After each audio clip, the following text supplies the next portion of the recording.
네, 마지막 주 경찰학 강의 시작하도록 하겠습니다.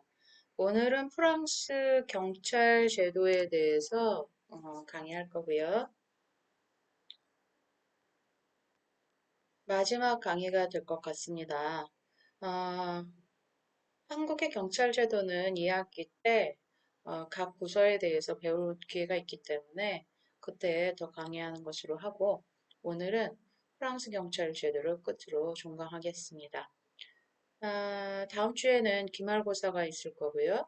그 중에서 한 문제로 각국의 검경과의 관계, 수사 제도에 관해서 설명하시오라는 문제가 5문제 중에 하나로 들어갈 겁니다. 그 중에 잘 정리해서 내시고요.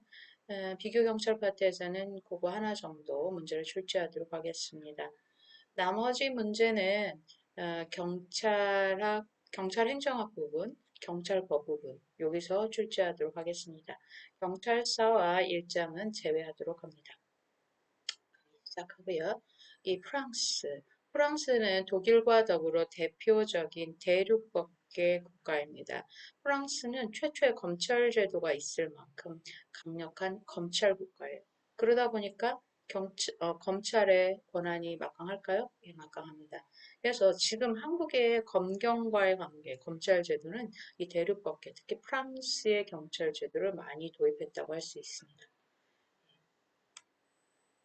먼저 프랑스 어떤 나라인가 한번 영상 한번 보시고 프랑스가 이런 느낌의 나라구나 이해하신 다음에 또 진도 나가도록 하겠습니다.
네, 프랑스 보시면 이렇네요. 서유럽에 위치하고요. 한반도의 2.5배 정도. 수도는 어디요? 프랑스 파리네요. 뭐 다들 한번 파리에는 가보고 싶다. 루브르 박물관, 몽마르트 언덕 뭐 이런 거 생각하시잖아요. 예, 저도 파리에 언젠가 우리 딸내미와 함께 내 아들은 해외여행 싫어해서 딸내미와 함께 파리 여행 가는 게 제 마지막 로망입니다. 예, 에펠탑에서 밥을 먹고 몽마르트에서 초상화를 한번 그리는 거 좋을 것 같아요. 그랬습니다. 인구는 지금은 조금 더 많겠죠. 종교 카톨릭입니다. 여기도 상원 하원제의 의원 내각제고요. 국민성은 자유와 질서를 중시합니다. 그중에서 영혼이 되게 자유로운 나라예요. 여기 보시면 이게 파리네요. 우리가 아는 인터폴이 있는 곳 리옹입니다. 옆에 이탈리, 스위트랜드, 저머니가 있고요. 여기가 영국입니다. 벨지움이 여기 있어요. 스페인이 여기 있고요. 뭐 아름다운 나라일 거라는 생각이 드네요. 에펠탑. 야경도 멋있네요. 이 루블 박물관이죠. 개선문. 멋있죠? 여기에 몽마르트 언덕입니다. 예, 여기서 파리 시내가 다 내려다 보인다고 해요. 그리고 많은 이렇게 작가들이 예술 작품도 만들고 하는 파리입니다. 프랑스 노천 카페. 예, 프랑스의 역사가 있긴 한데 너무 길어서 프랑스의 국기고요. 경찰의 상징입니다. 음, 자유, 평등, 박애를 상징한다고 하죠. 이 3세기가. 경찰의 역사입니다. 프랑스는 이렇게 구체제, 그리고 프랑스 혁명, 1789년 프랑스 혁명을 계기로 해서 이렇게 넘어오게 돼요. 이때 경찰국이 폐지됩니다. 프랑스는 특이한 게 군대가 경찰의 역할을 합니다. 그리고 나폴레옹 시대에 가서야 파리 경찰청이 세워졌고요. 뭐 프랑스를 잘 모르더라도 이 정도 역사는 뭐, 아이 그렇구나. 프랑스는 군대가 경찰의 역할을 하는구나 하고 머리에 좀 담아두시고 시작하셔야 됩니다. 프랑스 대혁명 아까 얘기해드렸지만 경찰국이 폐지됩니다. 어, 여기에서 보시면 국립, 민간, 방위대가 치안을 담당해요. 일시적인 거겠죠. 지방은 군에서 이게 군이요. 군대가 나서서 이렇게 역할을 하고요. 하지만 나폴레옹 때는 어떨까요? 강력한 경찰이 필요했겠죠. 중앙 집권화되기 시작합니다. 파리에도 경찰청을 두었어요. 지방에도 군 경찰 사령부라는 걸 설치합니다. 이렇게 경찰의 역사는 떤 형태의 정치 권력이 장악하느냐에 따라서 자치화되기도 하고 중앙 집권화되기도 합니다. 프랑스 혁명 시기 많은 혁명과 시위가 있었어요. 강한 경찰력이 필요했겠죠. 근대 프랑스 경찰은 이후에 19세기, 20세기를 얘기해요. 19세기에 보시면 새로운 경찰청이 창설됩니다. 군 경찰이 정치 경찰로 좀 변질되었다고 비난도 받기 시작했고, 중앙으로부터 많은 예산을 지원받게 됐답니다. 20세기에 들어서야 1934년인데요. 국립경찰청으로 변경되고 중앙 집권화가 더욱 강화됐다고 하네요. 맨 마지막에 보시면 국립경찰청과 파리경찰청이 통합하게 된다. 프랑스 경찰 체제는 보시면 국가 경찰 체제를 주축으로 해서 일부 자치 경찰이 혼용되는 이원적인 형태로 이루어진다고 해요. 근데 국가 경찰마저도 국립 경찰, 우리가 흔히 말하는 여기에 보시면 폴리스 내셔널리라고 되어 있죠. 근데 여기에 군이 들어가요. 그래서 이 국립경찰과 군경찰은 체력 시험도 틀리고 체력 기준도 틀리고 완전히 분리돼 있어요. 이렇게 국가경찰도 이원적인 구조를 가지고 있습니다. 국립경찰과 군경찰이 배치되는 기준은요, 인구가 얼마이냐에 따라 있어요. 국립경찰은 인구 얼마 이상? 2만 이상. 군경찰은 얼마 이상? 인구 2만 이하로 이루어집니다. 그리고 1인당 담당 인구수는 약 260명에서 250명 이하이겠죠. 우리나라가 450명 정도를 봐요. 그럼 경찰력이 상당히 많다라고 생각이 드는 거죠. 프랑스 경찰의 특징을 요약한다면 여기는 강력한 국가 경찰입니다. 첫 번째 보시면 두 번째 줄에 파리 경찰청에서 소방국의 업무를 같이 할 정도로 강력한 국가 경찰이고요. 행정경찰과 사법경찰을 분리해서 이원적 구조로 운영한다고 합니다. 그리고 프랑스 정보경찰은 되게 유명해요. 강력한 정보를. 뭐예요? 어, 국가 안보를 그만큼 중요시한다는 거죠. 그리고 경찰청장, 경찰청 주요 부서의 민간인 임용을 많이 해서 경찰청을 통제해 나가고 있다. 우리나라도 경찰대학장이나 경찰청장을 민간인이 하는 시대가 올 거라고 생각이 듭니다. 외국의 경우엔 이미 오래전부터 민간인이 경찰청장 하는 곳도 많이 있습니다. 프랑스 경찰 조직을 보겠습니다. 프랑스 경찰 조직은 국가경찰과 자치경찰로 나눠지는데요. 국가경찰과 자치경찰의 기준은 얼마이다? 인구 2만을 기준으로 합니다. 그리고 국가경찰인 국립경찰과 군경찰, 군헌병경찰로 나누어집니다. 그리고 국가경찰은 행정경찰, 그리고 사법경찰로 나누어지고 우리가 주의해서 볼 것은 이 사법경찰입니다. 앞으로 경찰 수사권이 검찰 조정이 되고 검찰의 많은 권한이 이제 경찰로 오게 되면 아마 사법경찰 영역이 많이 커질 거라고 생각합니다. 이런 체제로 프랑스 경찰은 조직되어 있습니다. 다음은 프랑스의 수사 구조인데요. 중앙수사국장이 있고요. 중앙조직이 있습니다. 일반 범죄과, 지능팀 생각하시면 될 것 같아요. 과학수사과, 경제재정과, 대외협력과, 인터폴 사무소 리옹에 있죠. 네, 그리고 지방조직으로 파리 수사국, 지방수사국, 9개의 광역수사국으로 이루어져 있습니다.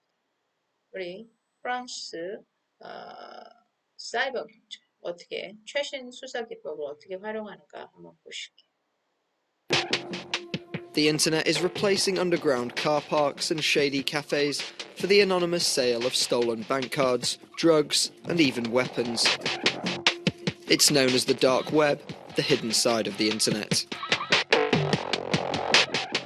Thierry Carcenti is a specialist in this well-stocked international market. You can see here, for instance, 1 gram of cocaine. You more or less have all the products listed here. You can also find stimulants like amphetamines, for example. You also have psychedelic substances like LSD and magic mushrooms. These sites are very similar to their commercial counterparts. They even hold sales. Here there's a 15% discount off a gram of cocaine. Absolutely, there are sales and discounts. You can compare prices, put sellers in competition like on a legal online marketplace. There is even a review system. Here, 424 customers were satisfied with this vendor and 2 were not. Drugs and weapons are not the only things for sale. The sites also list hundreds of thousands of bank cards on them too, hacked or stolen. For $200, you could buy a stolen credit card, which would allow you to spend up to $5,000. And yes, you'd be receiving that card physically through the mail with the PIN code on a post-it note. A card you can use in a shop or at an ATM to withdraw cash. Another example, you can hire a hacker. So without any hacking skills whatsoever, anyone can potentially gain access to private information, whether a rival business or individual. Here you have the hacker's resume, his credentials. That's how he markets his services. So that's right, you can really rent a hacker. If it's for something not too complicated, it's pretty inexpensive. Cracking a login and password for a Facebook account or an email address is only 250 euros. So how do you combat the vendors and customers of these back rooms of the web? Here in Cergy-Pontoise, northwest of Paris, is the general headquarters for the French cyber police. So how many servers have been affected? So we have one at a hospital and one at a local council. All day long, several policemen lead cyber patrols infiltrating the heart of the dark web and working tirelessly to discreetly undo the threads of crime networks. Recently, they dismantled a false document network. There were fake tax assessments, fake payslips, fake scans of ID cards, passports. They were either sold separately by the unit, or they were sold in the form of combination packs, sometimes called hustler packs. Fake papers were used to get consumer credits all over France. So obviously you go in one day when it's very crowded and there are lots of people waiting behind you in the line, and the sales manager hasn't got time to check everything. When the organization for consumer credit asks you to pay the bills, you don't. The organization is bound to come back to you, and, well, by then you've disappeared off the face of the earth, and they've only got a fake ID and a fake proof of address. Their investigations sometimes lead them to surprising profiles. In a big French train station, they managed to arrest a tobacconist who had been copying all the card details of his customers to sell on the dark web via a middleman. So here you can see the sales receipt with the full card number as well as the expiry date. He even went to the trouble of visually and manually noting down the CVV number. Yes, he noted it on the receipt, and that's what he went on to sell. It's a business that can sometimes be very profitable. Some weeks ago, this is what cyber police seized from a couple who extensively used the dark web. A Ferrari, a new Beetle, a Porsche Cayenne, cash, life insurance, a second home. So yes, the dark web can really pay off. Last year in France, the cyber police's activity racked up a total damage of 250 million euros. But as for the dark web's worldwide turnover, that reached several billion dollars. Well, for more on this, let me turn to our guests. 네, 그 프랑스에도 여전히 사이버 범죄가 각광을 받고 있고, 그런 핵심이 되고 있고요. 다크웹이랄지, 신용카드 위조랄지, 마약이랄지, 권위랄지, 이런 게 사이버를 통한 불법 거래에 대한 거, 뭐 성매매 다 포함하는 거겠죠. 그래서 우리나라도 점차 사이버 범죄 수사에 대해서 관심을 많이 갖고 있습니다. 여러분도 이런 추세에 대해서 인식을 하고 좀 계셔야 될 것 같아요. 옛날에 뭐 그런 고전적인 형법, 형소법 암기하시는 그런 시대는 이제 아닌 거예요. 예. 어떤 기술적인 테크니컬한 시대 흐름 이런 거 좀 읽으셔야 될 것 같아요. 이거 군 수사 체계고요. 상당히 세밀하게 여기 보시면 국제활동, 금융범죄과, 기술지원과, 경제금융, 과학수사, 대응 아주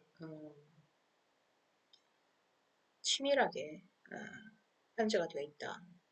우리나라는 이거 다 같이 한과에서 하잖아요. 그렇지 않다는 거죠. 그래서 프랑스의 수사 구조예요. 나중에 이제 기말고사 때 이 프랑스의 수사 구조 프랑스의 수사 구조를 언급해 주시고 그다음 검경과의 관계를 나름 우리나라에 적용해서 이렇게 비교해 주시면 될 것 같아요. 각국의 경찰 중에 미국, 영국, 일본, 프랑스 정도 비교하시면 뭐 무난히 점수를 받지 않을까 싶네요. 수사 구조 보시면 두 번째 줄 수사지휘권이 있어요. 벌써 지휘권 얘기가 나오잖아요. 그죠?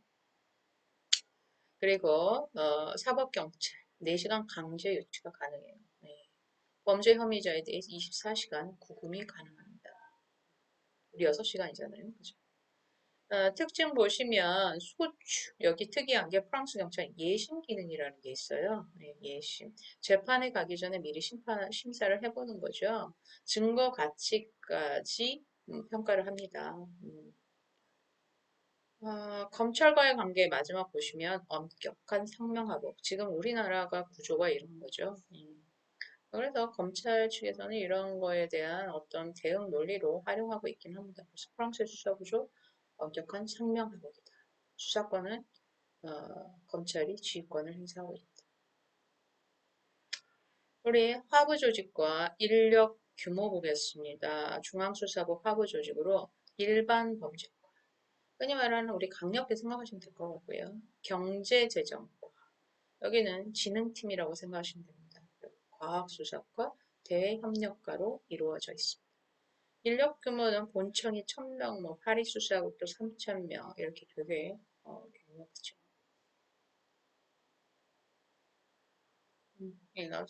본청의 어떤 수사 체제입니다. 여기 보시면 파리수사국장 밑에 이렇게 경제금융, 중앙수사국, 상황본부, 지역수사국으로 나눠져 있습니다. 방범국 보실까요? 네. 우리로 말하면 생활안전국인데요. 임무는 질서유지, 우리 자치경찰에서 하는 거, 폭력, 절도사건 이렇게 담당하고 있습니다. 그리고 여기 경찰서장 밑에 경찰서 이제 수사과 여기 수사과가 있고요. 지역경찰과가 있고요. 경비교통과가 밑에 경비교통행정사법으로 해서 나눠져 있습니다. 지부대가 있고요. 우리 이제 형사소송법상 사법경찰의 임무 이렇게 나와 있는데 여기 조금 얘기가 많아요. 그래서 조금 쉬셨다가 또 가도록 하겠습니다.